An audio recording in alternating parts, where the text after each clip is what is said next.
Grab your popcorn, rip that ticket, get in that seat, lickety splicket. Go watch a movie. Hello, everyone, and welcome to Go Watch a Movie, episode 76. I'm Kelvin. And I'm Robert. The conversation continues today as we talk the newest sci-fi movie, Captive State. But before we get into that, a little bit of entertainment news.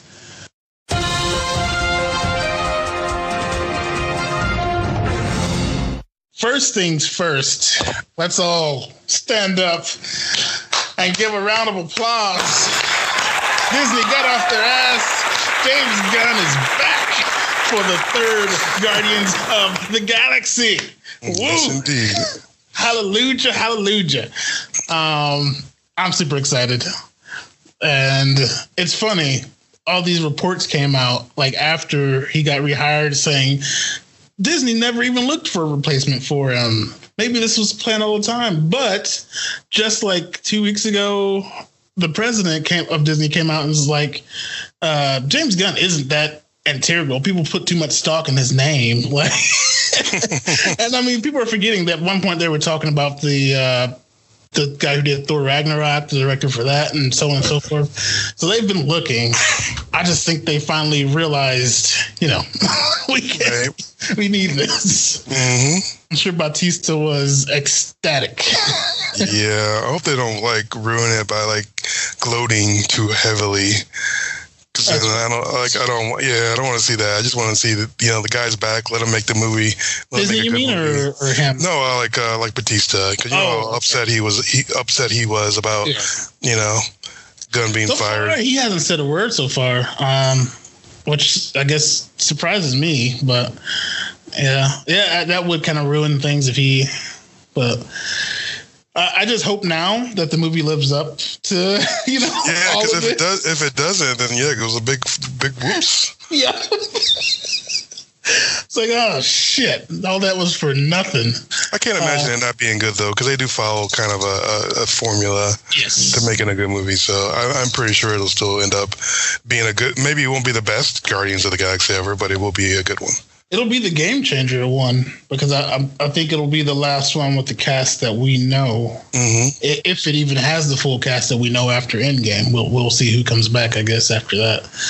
But moving on, some more actually James Gunn news, because James Gunn is juggling two plates right now that are bringing the DC and Marvel universe together of sorts.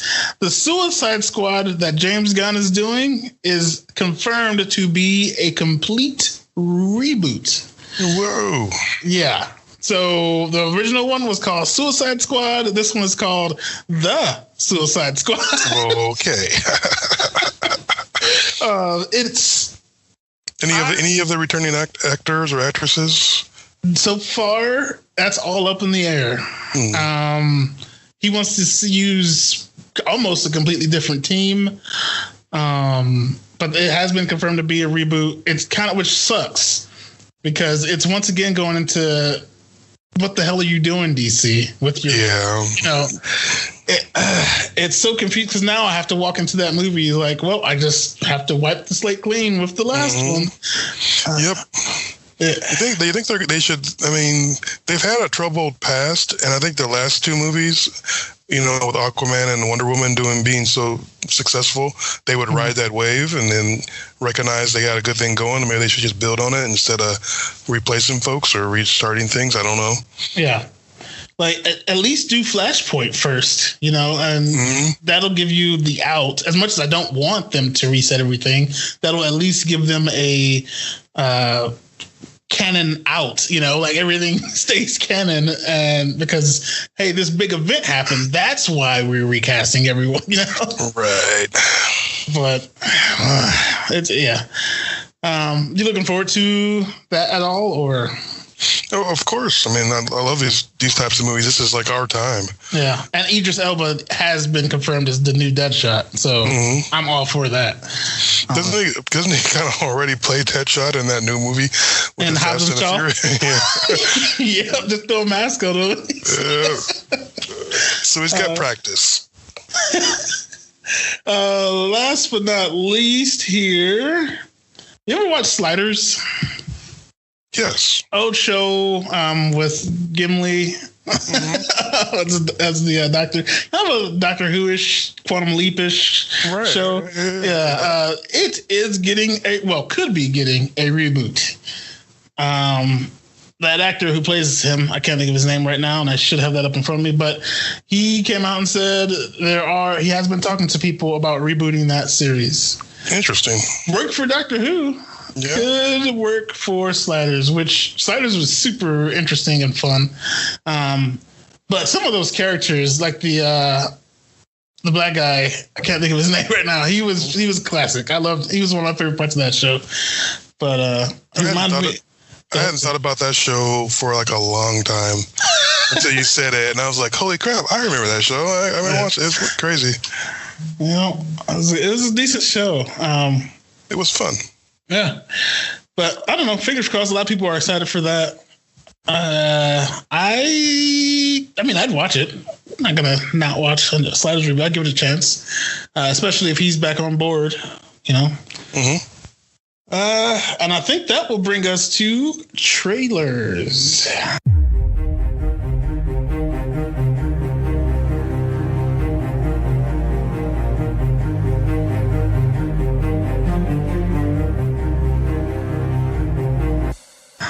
Sir, you want me to go first or you? Totally up to you. I'll go ahead and hop in here. This actually just hit today. The man, the myth, the legend released a teaser trailer for his Once Upon a Time in Hollywood, Mr. Quentin Tarantino's 9th film, second to last, because I think he said he's on a 10 and he's stopping. But yeah, looks like Leonardo DiCaprio's playing this big movie star, and your worst enemy, Brad Pitt, is playing his stunt double, and they get into some trouble. I'm not exactly sure of what's going on in it, and I'm not going to try and dissect it much because that's part of the fun of Quentin Tarantino movies for me, is just being thrust into this world that he's created. Right. You know, all I know is at one point in the trailer, Brad Pitt fights Bruce Lee because it's set back in that time period. But yeah, there's some funny one-liners in it. I highly recommend checking out that teaser. You, sir? All right, I got a couple for you. First one is called The Headhunter. Oh. I don't know if you saw this one, but this one, it looks a little indie, but it's basically about it's this medieval warrior has a loved one who gets killed, and he basically goes after whatever it was that killed her. And they implied that it was either like an ogre or a troll or some kind of a weird creature, and it's basically about him running through the woods. You don't really see a whole lot of him fighting this thing. Like, it's just mainly implied, so I don't know if maybe he's nuts and then maybe it didn't, it wasn't. It could be either way. I'm hoping there is actually some mythical beast in there somewhere, but it's basically about him hunting this thing down, and it looks pretty BA. It looks pretty hardcore. It looks like they're going to go there. They're not going to hold back in the gore and the violence and the horror elements. It looks like a really interesting trailer. Low, I guess low budget, but I think they're packing in the content with that low budget. I'm gonna have to check that out. My second one comes from the director of Hereditary. You know how much I love that movie. Yes. And this one is called Midsommar. Sommar. And it's basically about this group of kids that go to this festival, kind of Woodstockian, but without the music. and they go off into the woods like they're going camping or whatever, and they end up in this place, and there's all these people dressed up in white and with flowers and peace, love, and happiness, and everybody's smiling. Yeah, man, yeah. And then, but nobody can. But I guess one of the rules, like I don't know if they give them a drug, but there's like rules. Like one of the things is like you can't talk or something, and it's like it's just weird, and it's hard to decipher what's going on. But there's definitely some horror elements, some scary moments, and it just looks like it's going to be super interesting.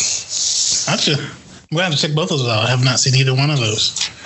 And what were those names again? I'm sorry. The Headhunter and Midsummer. Midsummer, okay. Midsummer. Midsummer. Yeah, like Midsummer, but it's spelled Sommar. Gotcha. Okay. If I'm even pronouncing that right. Somebody I'm sure will correct us if we're not. I believe in your skills. My skills, on the other hand, I do not. That will bring us to the new sci-fi thriller, Captive State. This is PG-13, 2019 release date.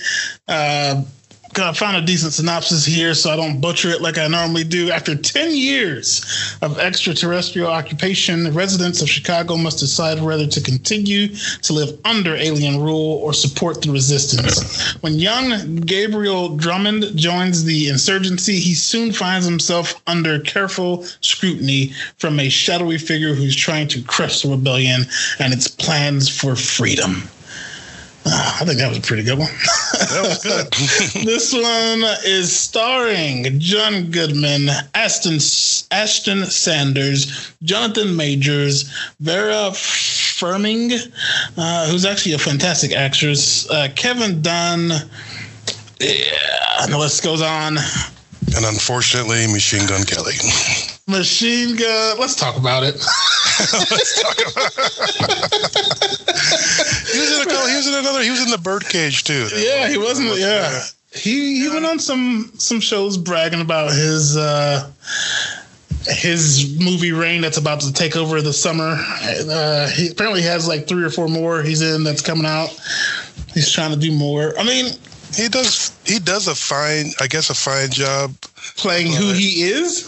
Basically, but I don't, there's just something, I mean, I'm not like into him or not into him. Like, I just don't think, it does bother me a little bit. I understand. I'm like rambling now, but when like musicians become actors, I understand why they're doing that because it's not just about music anymore.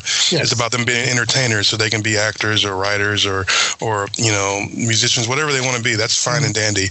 But there's just some people that their personas, as any of them things, usually as a magician, is either turns people on or it turns people off. Yeah. And his persona as his Machine Gun Kelly turns me off. Yes. So it makes me not want to watch. Whenever I see him, it makes me not want to watch the movie. It automatically is like a point off because I'm just like, I don't want to see him.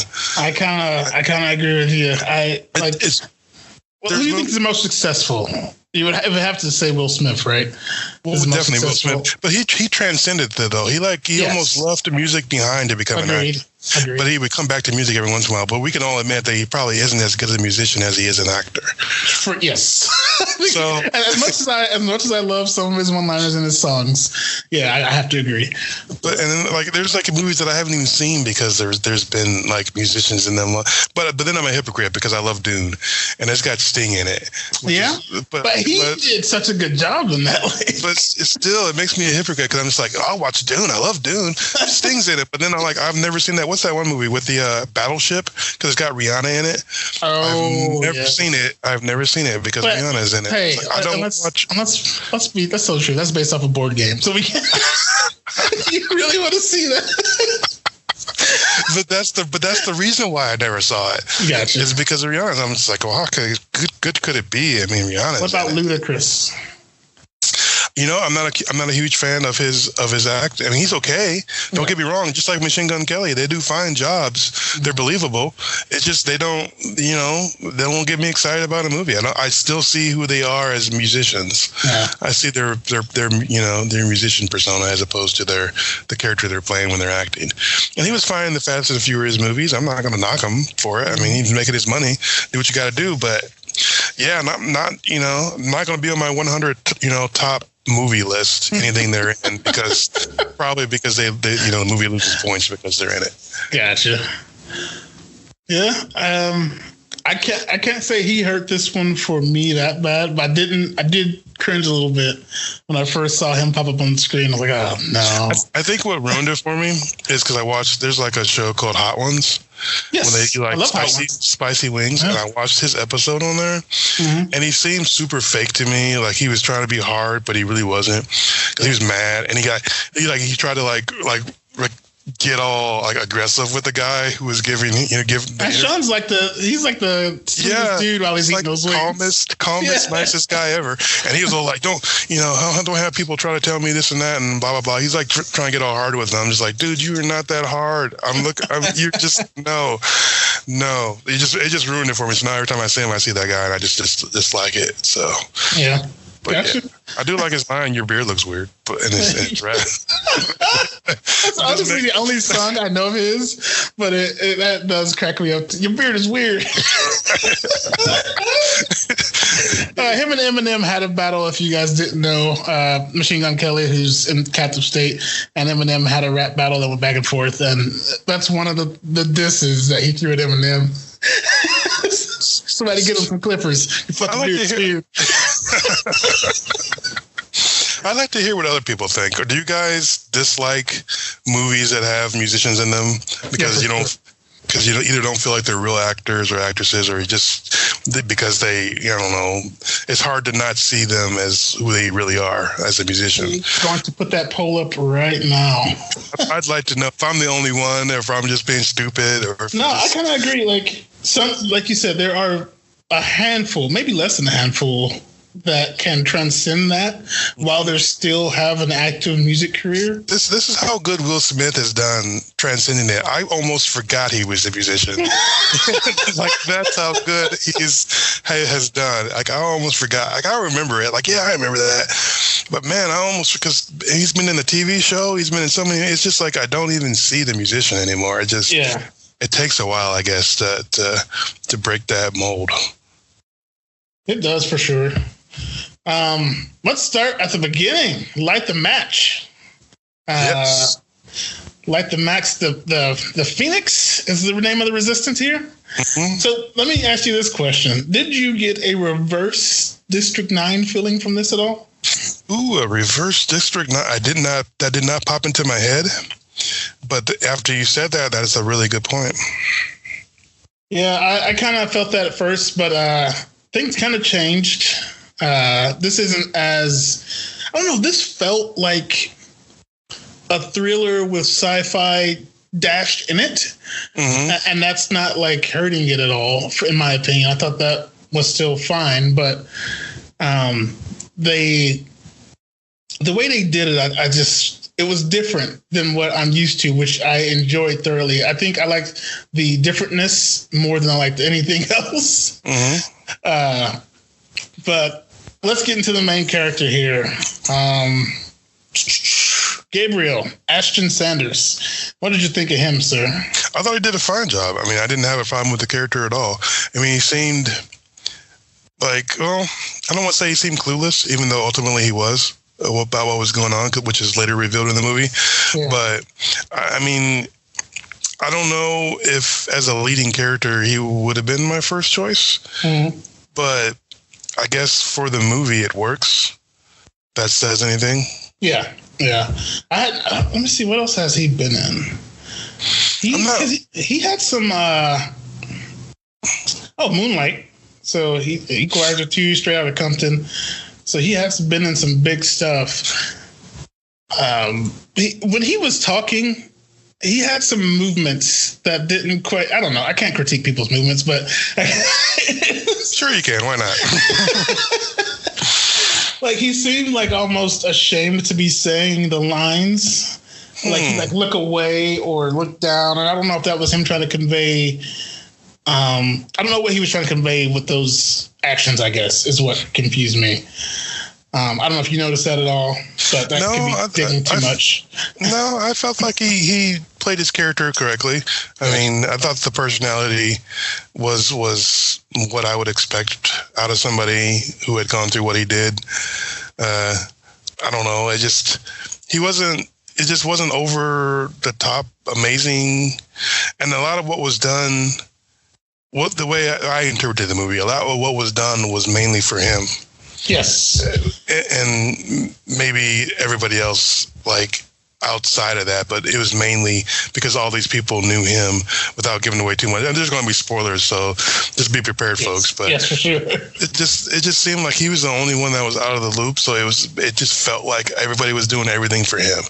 Like he was going to be the next one to lead, or it was like either teaching him or just showing him, trying to get him to stop being so stubborn. Yeah, like what people do, what people can do for somebody else. But he was already. But it was weird though. It's like. I guess John Goodman could be considered like the second main character. I don't know if you thought his brother was maybe more so than John Goodman's character, but I think John was John was second. Yeah, definitely wasn't like, Machine Gun Kelly. No, good grief. It just felt like it was like everybody was doing so much basically just for him. And even all of his, even John Goodman's character sacrifices. It just seemed. I think John's. You think everybody was doing it for him? I got the feeling that John was, but I think everybody was because of their past, but I think that they weren't just doing it for him. I think it was everybody on the planet, but I think it was mainly focused through him. Gotcha. Like there is like he's like he would be like, third generation resistance. Yeah, he's the one that they're trying to protect. Yeah, at the same time teach. Mm-hmm. You know, and prepare for what's going to happen next. What's to come? Yeah, because they need. I don't know if their approach was I guess their approach was the right one, but it just seemed it's like all for you, Damien. It was like that kind of thing. It was like, but it was all for this guy. I can see that. What did you think of our alien oppressors? They looked really. I was thinking when I went to see this, I'm like, oh man, I hope they don't try to connect this to Cloverfield somehow. Oh god, that was my first. Because not that Cloverfield in any way is a bad. No. Yeah, the set of movies, but it's. But I'm just like, stop tricking us, and then having us go to see one thing, and then it'd be about something else. Yeah. But overall, yeah, I didn't have a problem with them. I thought they were cool looking. They were weird, which is good. And I mean, they were unique because I wish we got like a full on. You didn't get few of them. Yeah, you didn't get a whole lot, and I didn't know if like that outer porcupine-like thing was just like a spacesuit or if it was actually them. Because the guy rips part of it off at one point, and you see this otherworldly blob thing that just seemed like it didn't fit anywhere. So that could have been the real them, and that was just like a spacesuit or something. More than likely. But I thought they were pretty unique and cool. I love the beginning of the movie. It starts out with a car, like going through the city. The parents of our two heroes. Yeah, and they're just like trying to get out of the city, I guess. And they get stopped in this tunnel, and like the mom is like, get us out of here because she sees these things approaching from the front, and then all of a sudden, like the windshield just disintegrates and they're dead, and the kids are alive in the back. I mean, it was a great scene to start the movie out. Yes, it was. Sure.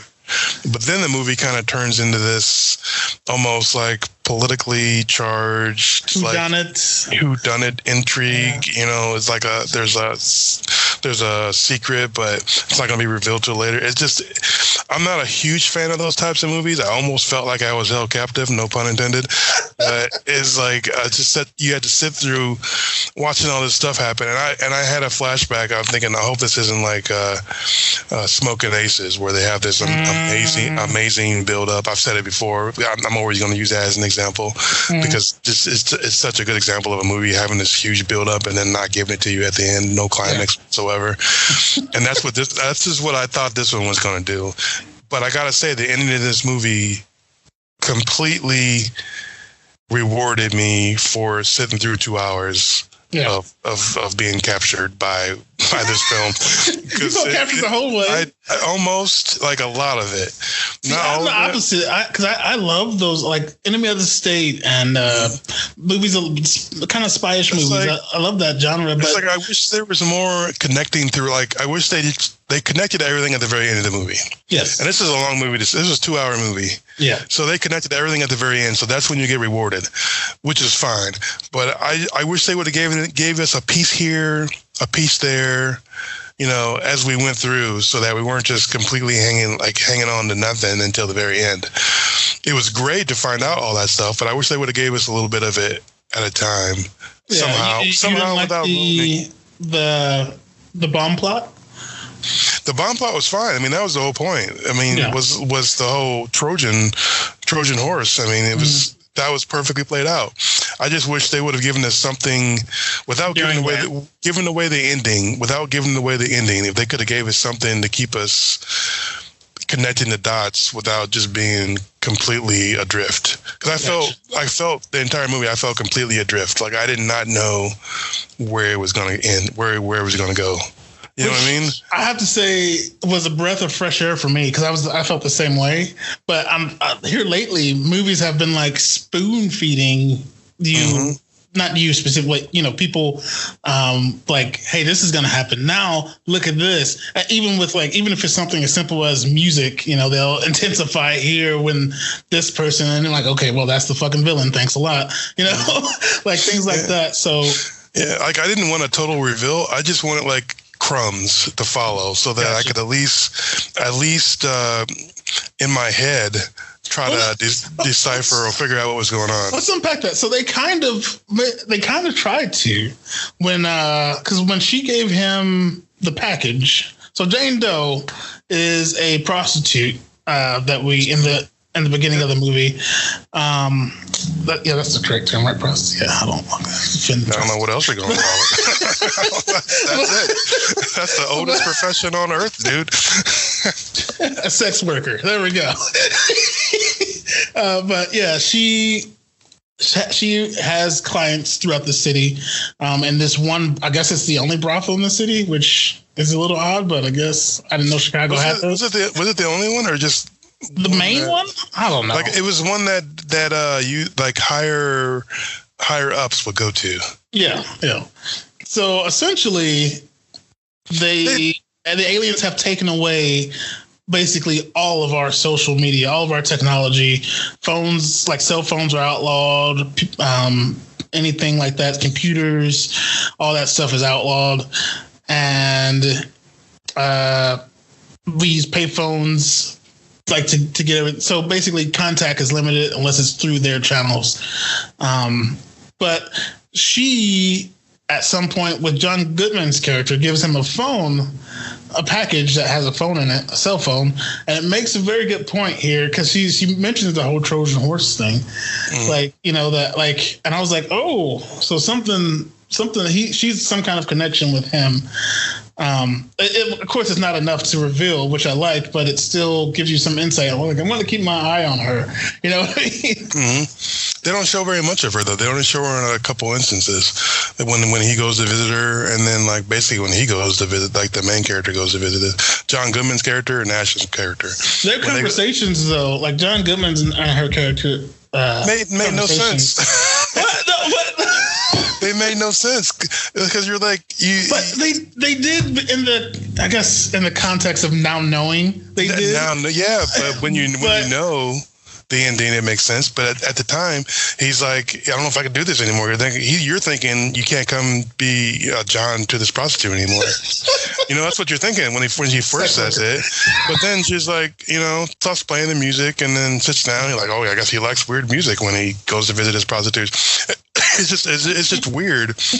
You don't really get what's going on with the context with it combined with the ending, and then the package was just like completely just mind blowing. Like, you have no idea. Let me know that there's something bigger at play here other than sex. And then you find out, that's true. But then you find out the package is just a recording of you know the main character's parent and the family and how everybody's connected.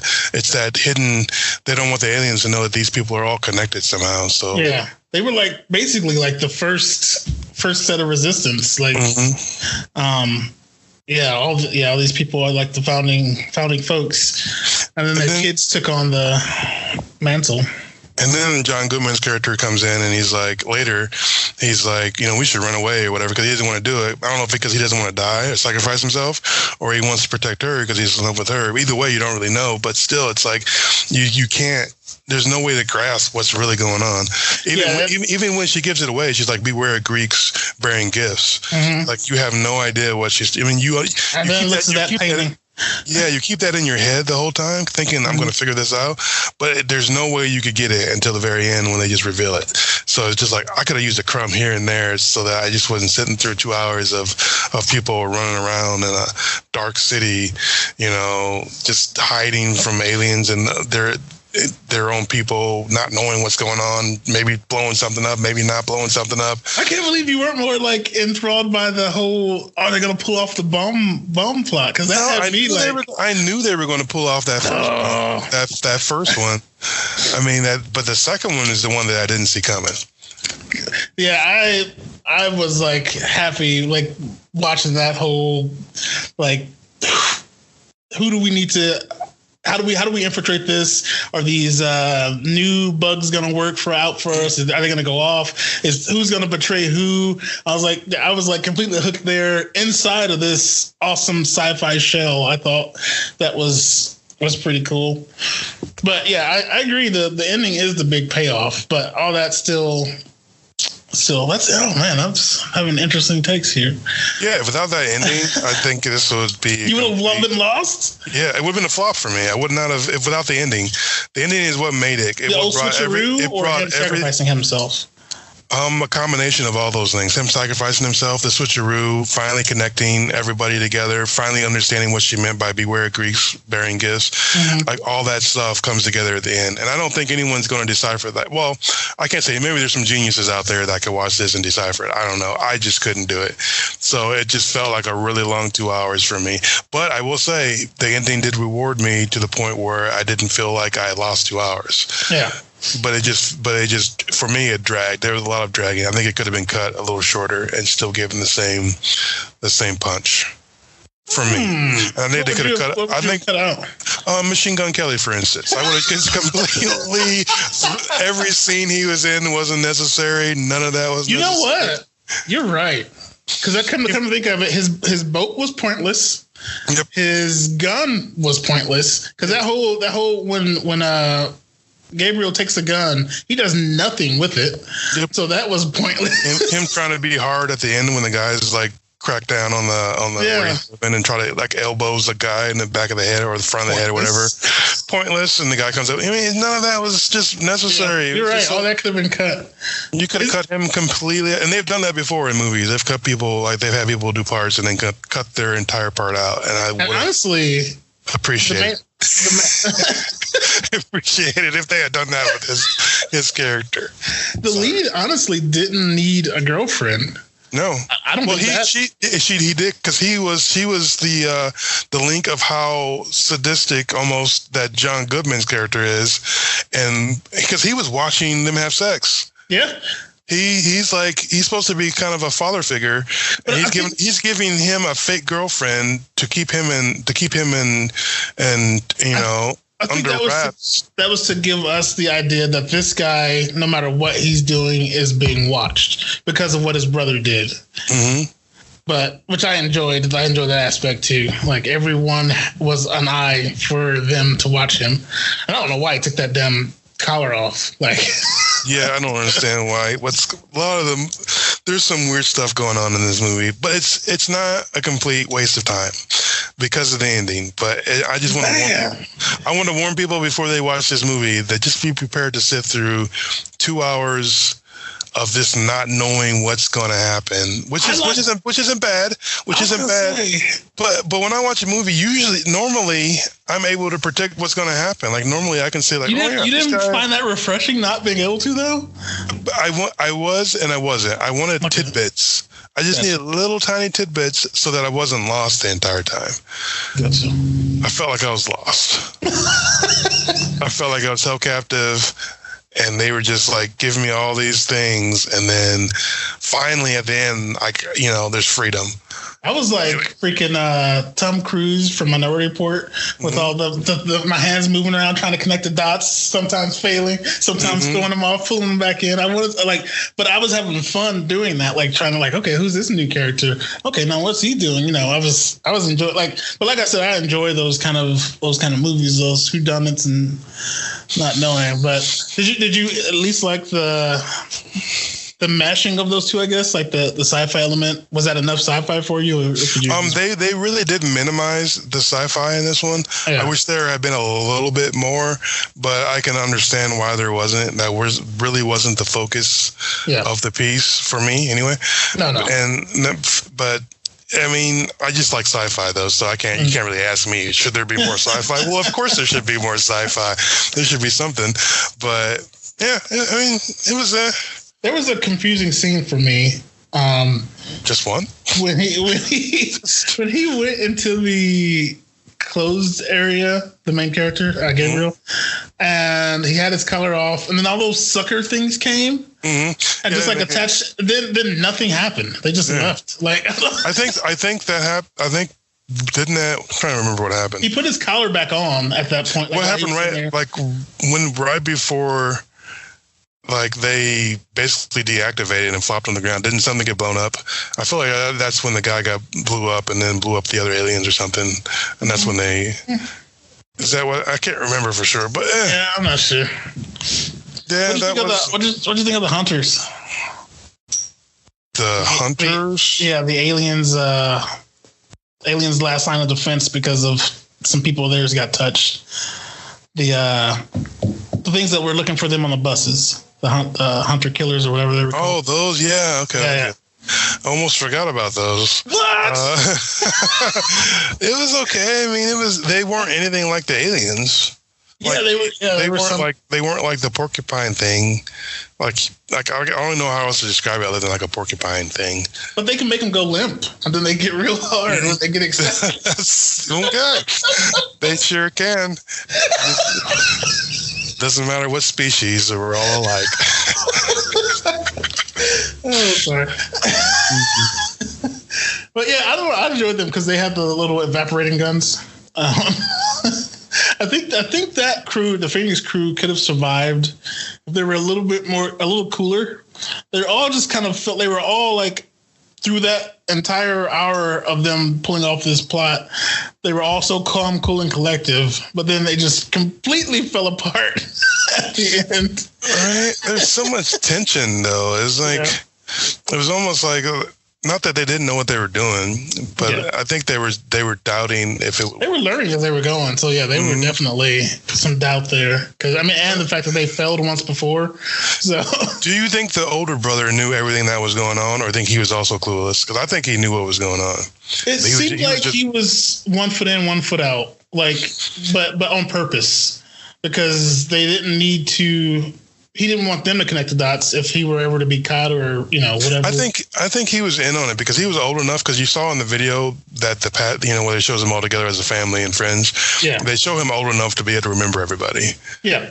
So you mean in on the entire Phoenix? Yeah. Yep. I agree. Yeah. He was old enough to remember everything. So I feel like he was in on it, but I think he was trying to keep his brother out of the whole group just in case they failed or something, so that he wouldn't be implicated in it. Was one of his goals. You know what threw me off, and I guess they did it to throw you off. Like, John Goodman's character was in on all this, yet they showed us scenes of him like alone solving this, this big mystery of the Phoenix, and it's like, but he already knows. Why would he be alone doing this? You know what I mean? Well, I think he was also, because they were being watched on some level by the aliens. That's true. So I think he realized there was no secret from them. Had to keep his roll up. So he had to do the whole. What was that movie with? What's his nuts? Was the Prestige, or am I thinking of the other one? Oh, wait. Yeah. You know what I'm talking about? Yeah, with Batman and Wolverine. Yeah. That one. It's so, because he had to keep up the act the entire time, otherwise, the magic is over. So exactly. That's kind of why I felt like he was doing what he was doing. He wasn't really trying to solve it. He already knew it. But I think even at the end, when he was being questioned by the aliens, and they're like, they even brought it up. They're like, "What about you?" They're like, "Oh, this other guy." Yeah, he doesn't even say anything. He just sits there. He's just dead silent. And they're like, "Okay, well, I guess that's good enough for us." Yeah, it just made the aliens seem stupid, because they're like, yeah. I want to know how people learn that language and were able to translate it. That doesn't seem like something that would be. Notice it was the smarter species, the women. Yes. That would make sense. That's probably why. I did enjoy the president, or the not president, but mayor of Chicago. He cracked me up. It's our smell. They hate it. Can you imagine? That just reminded me of The Matrix so much because it's like, don't you remember when Agent Smith? He has Morpheus down. He's like, like you smell it, the stink. It overwhelms me. Yeah.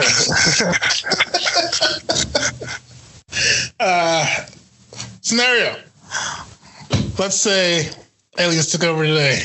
Would you fall in line or would you resist? I would pretend to fall in line until I saw a moment where I could resist or get the hell out of there. Gotcha. One or the other. Gotcha. I would strap bombs to myself and hug. You would just see you're going to do the suicide thing. That's going to be like what was the movie 30 Days a Night. He's like the vampire was like, why do you humans keep doing it? Either if you can't win, you just destroy yourself or something. It's like, well, I don't know. Yeah, I don't feel like I would, but maybe I would if I was in that position because I've never been in that position before. So yeah, if I had a bunch of vampires trying to take over my town, I probably would self-suicide too. Yeah. I'm just trying to take out as many of those fuckers with me as I could. Did you sit through the credits when they were showing Chicago closed zone destroyed and that stuff? No, I didn't. Yeah, like right after it went black and as the credits rolled, they showed that John Goodman, of course, succeeded with blowing up the Chicago closed zone, which started a revolt. And then some other closed zones started getting destroyed right after that as well. I hope the Indians didn't fall for the same thing over and over again. That would be pretty bad.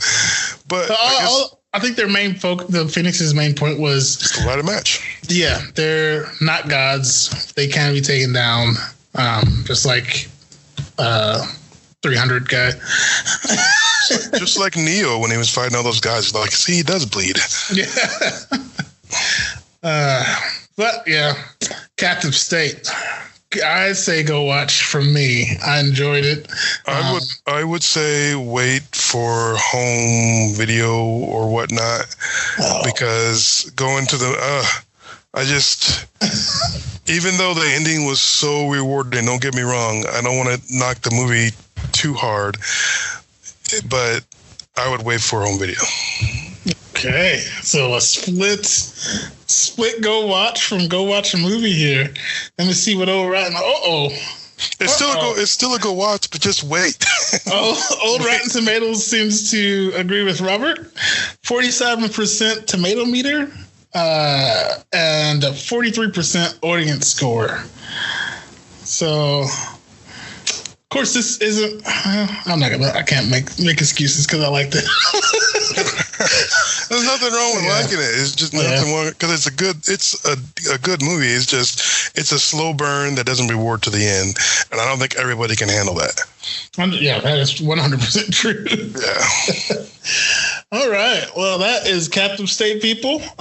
Where you can find us and all the stories, and I will try and get some of those trailers up that Robert mentioned today.